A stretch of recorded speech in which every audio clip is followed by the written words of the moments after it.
साथियों नमस्कार, मैं सत्यानंद स्वामी और आप देख रहे हैं सत्या एक्सप्रेस। बिहार में चुनाव 6 नवंबर को एक चरण का मतदान खत्म हो जाएगा और दूसरा जो चरण का मतदान है वो 11 नवंबर को है। लेकिन आपको पता है, जिस दिन चुनाव में प्रथम चरण का मतदान होना है उसी दिन बहन कुमारी मायावती जी जो बसपा सुप्रीमो हैं, बिहार के कैमूर जिले में आ रही हैं। लोग कह रहे हैं कि बहन कुमारी मायावती जी को पहले आना चाहिए था, अगर पहले आई होती तो बहुत बड़ा लाभ मिला होता। लेकिन 6 नवंबर को आने का क्या मतलब है? जिस दिन चुनाव होना है उस दिन आने का क्या मतलब है? साथियों, आज इसी पे गहन चर्चा करेंगे और साथ ही जिस तरह से बहन कुमारी मायावती जी ने पिछले दिनों मुस्लिम समाज के लोगों को इकट्ठा किया था, उनकी एक बैठक बुलाई थी, उस पर भी चर्चा करेंगे। क्या कुछ बातें हुई, क्या बहन कुमारी मायावती जी चाहती हैं, क्या सोच बदलती हुई नजर आ रही हैं? क्योंकि जिस तरह से बिहार के मतदाताओं में एकजुटता दिखी है, मुस्लिम समाज इस बार बसपा को बहुत मजबूती से वोट कर रहा है, तो कहीं न कहीं बहुजन समाज के लोग भी एकदम आधारित हो चुके हैं। और सबसे बड़ी खबर यह है कि आज बहन कुमारी मायावती जी ने फिर से बैठक बुलाई है। उस बैठक में क्या कुछ चर्चा हुई है हम आपको बताने का प्रयास करेंगे। इससे पहले आपसे निवेदन है कि चैनल को सब्सक्राइब कर लीजिए। अगर आप चाहते हैं कि हम आर्थिक रूप से मजबूत हो, कि आपकी खबरें हर पल हर समय दिखा सकें, बहुजनों की बात गांव-गांव गली-गली जा करके उनके दुखों को भी दिखा सकूं, तो आप मुझे आर्थिक मदद भी कर सकते हैं। लेकिन क्या साथियों आपको लगता है कि जहां भाजपा का जनाधार हो, जहां भाजपा कई प्रदेशों में अपना गढ़ बनाए रखी है, चाहे उत्तर प्रदेश हो या बिहार हो, क्योंकि आप तो जानते ही हैं कि उत्तर प्रदेश में पूर्ण बहुमत की सरकार है भाजपा की और बिहार में पूर्ण बहुमत की सरकार नहीं है। वहां पर नीतीश बाबू और भाजपा का गठबंधन ताप जाकर के सरकार चल रही है। लेकिन इस बार की जो लड़ाई है, लोग कह रहे हैं कि नीतीश बाबू को फिर से मुख्यमंत्री पद ही दिया जाएगा। लेकिन आपको अंदर की बात बता दें, तहखाने की बात बता दें कि अगर नीतीश बाबू या भाजपा वहां से जीतती है तो इस बार नीतीश बाबू मुख्यमंत्री नहीं बनेंगे, ये गारंटी लिख के दे देता हूं। क्योंकि वहां के लोग चाहते हैं अगर भाजपा के सरकार बनाना है तो बनाए, लेकिन नीतीश बाबू को मुख्यमंत्री बनाने की जरूरत नहीं है, बल्कि उनके सिवा चिराग पासवान का नाम आ रहा है। सोचिए साथियों, नीतीश बाबू के नाम पर चुनाव तो लड़ा जा रहा है, उनकी अगुवाई में चुनाव तो लड़ा जा रहा है, लेकिन इस बार नीतीश बाबू को नहीं बल्कि चिराग पासवान को मुख्यमंत्री बनाने की तैयारी है।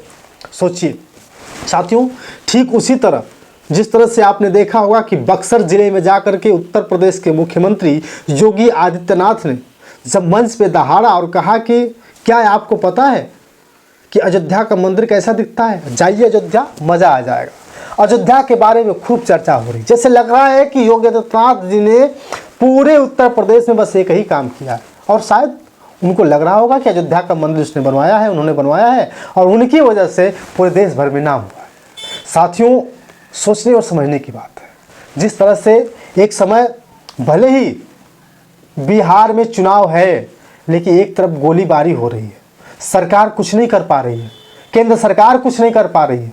केंद्र सरकार जब चुनाव होता है तो जितने भी लोगों के पास अस्त्र शस्त्र होते हैं सब जो है कि रखवा लेती है, अपने पास कब्जा करा लेती है। लेकिन फिर कैसे गोली चली? दुलार चंद यादव की मौत कैसे हुई, जबकि बताया जाता है कि वो लालू यादव के बहुत ही करीबी थे, बहुत ही करीबी। और मोकामा जिला एक ऐसा जिला है जहां के विधानसभा पर हमेशा से अनंत सिंह चुनाव लड़ते और जीतते रहे। जब वो कहते हैं कि जब हम जेल में रहते हैं तभी हमारी चर्चा होती है, जेल से बाहर आते हैं तभी हमारी चर्चा होती है। साथियों, अगर उत्तर प्रदेश के बाद अगर बिहार के लोगों के बारे में समझा जाए तो बिहार में भी कई ऐसे जगहों पे घटनाएं घटी जब चुनाव के समय गोलीबारी हो सकती है, हत्या हो सकती है, तो क्या उसे जंगल राज नहीं कहेंगे? लेकिन अगर हम वहाँ के मुस्लिम समाज के लोगों की बात करूं तो इस बार बहुजन समाज पार्टी को भर भर के वोट करने जा रहे हैं, क्योंकि उनको लगने लगा है कि उनका नेता कौन है। उनका नेता अगर एकमात्र अगर पूरे भारत में देखा जाए तो उनका नेता एक ही है, ओवैसी साहब। ओवैसी साहब के अलावा कौन बोलता है, कौन अपने मुद्दे की बात करता है, कौन जो है कि सरकार के खिलाफ बात करता है? नहीं करता है। इसलिए मुस्लिमों का अगर एकमात्र नेता कोई था, कोई है, तो वो है बैरिस्टर असदुद्दीन ओवैसी साहब। लेकिन क्या असदुद्दीन ओवैसी साहब को उत्तर प्रदेश या बिहार में जनाधार मिल पाएगी? क्या ओवैसी साहब को अच्छे लोग पसंद कर पाएंगे? क्या सिर्फ मुसलमानों के वोट से ही विधायक या सांसद बना पाना आसान होता है? साथियों, इसलिए असदुद्दीन ओवैसी साहब जहाँ जहाँ चुनाव नहीं लड़ रहे हैं वहाँ बहुजन समाज पार्टी को पूरी तरह से समर्थन दे दिया और कहा कि जहाँ हम चुनाव नहीं लड़ रहे हैं वहाँ हमारी पार्टी यानी असदुद्दीन ओवैसी साहब की पार्टी पूरी तरह से बहुजन समाज पार्टी के समर्थन में है।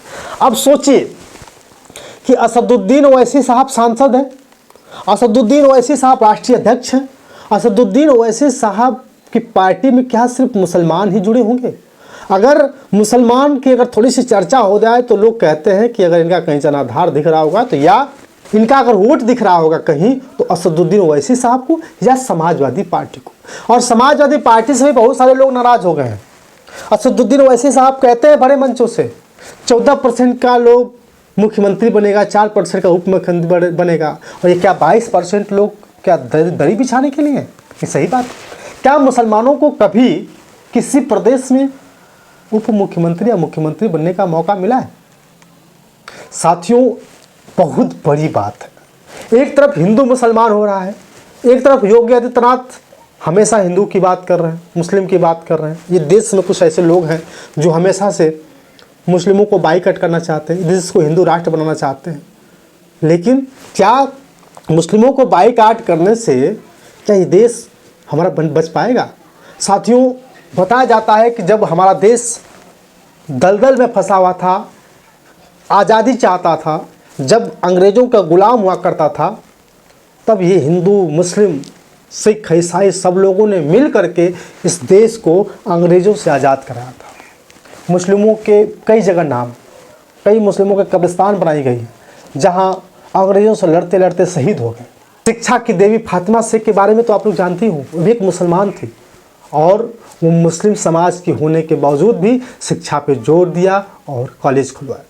साथियों, बहुत सारे इतिहास में मुसलमानों का नाम है।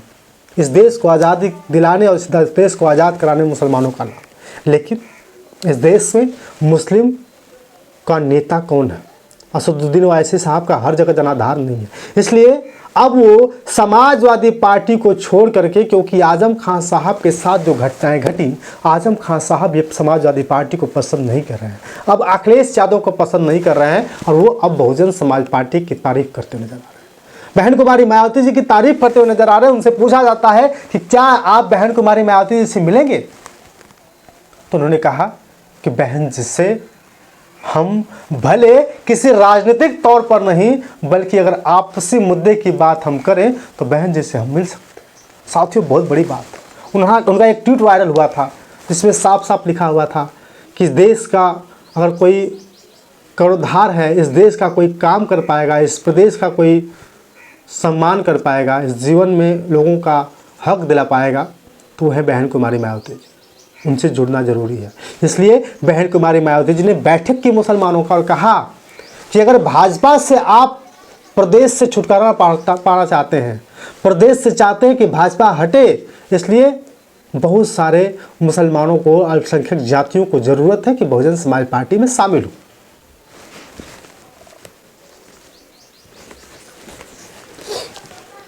बहन जी अपील कर रही हैं कि जितने भी मुसलमान के लोग हैं, मुस्लिम समाज के लोग, वो बहुजन समाज पार्टी के हाथों को मजबूत करें और फिर देखें जो पहले सरकार चलती थी, जो पहले काम होता था उससे बेहतर काम करके दिखाया जाएगा। लेकिन बैठक हुई और मुझे लगता है उसके बाद मुस्लिम सिर्फ और सिर्फ बहन कुमारी मायावती जी का आलाप ले रहे हैं।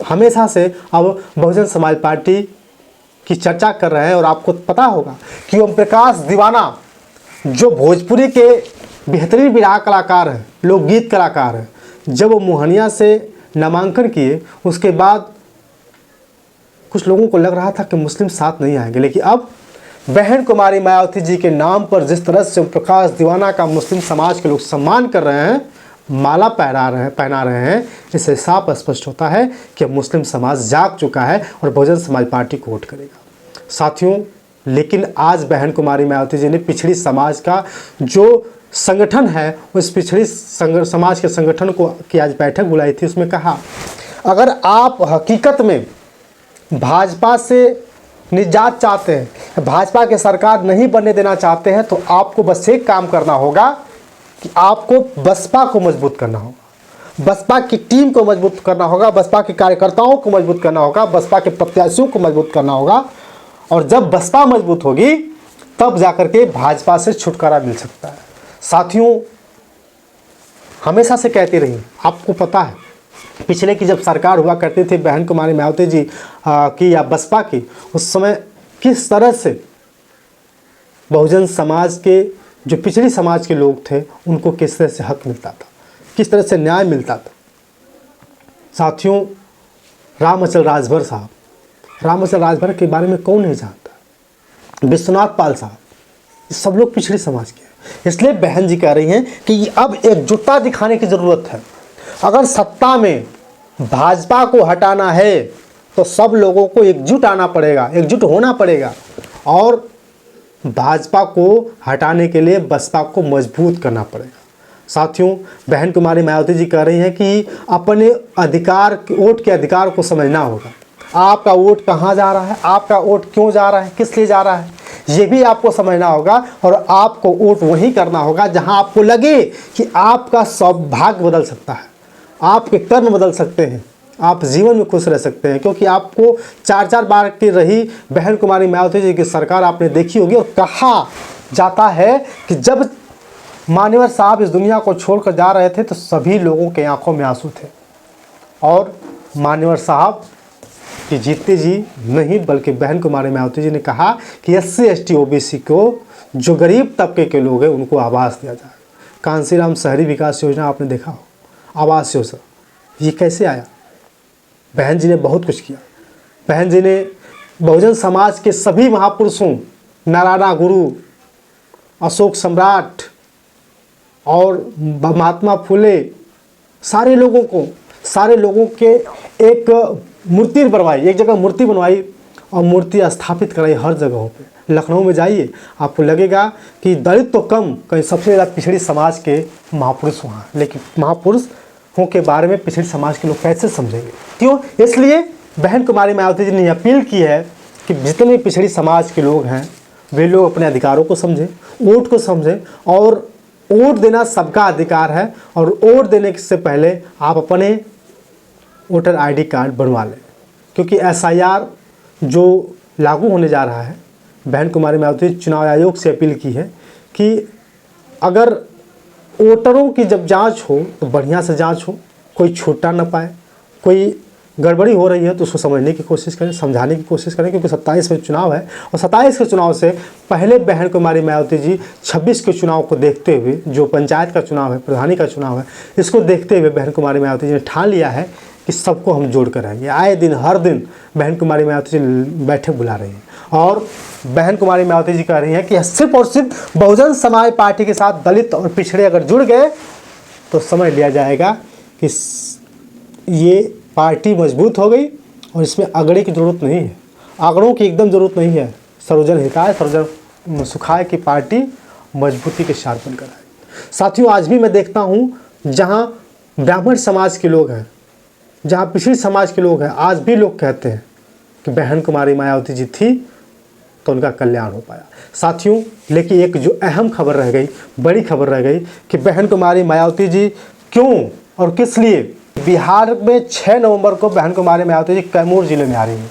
और कैमूर ज़िले में इसलिए आ रही हैं कि वो चाहती हैं कि 11 जो नवंबर की जो वोटिंग समय है, वोट जिस दिन देना है, मतदान होना है, उस दिन खेल हो जाएगा। और उस 11 नवंबर को मजबूत करने के लिए, 11 नवंबर को जो वोटिंग को मजबूत करने के लिए बहन कुमारी मायावती जी प्लान कर रही हैं। साथियों, पहले भी आ सकती हैं, लेकिन बहन जी इतना बिजी हैं कि उनके पास टाइम नहीं है। इसी बीच में उनके जो धर्मगुरु हैं,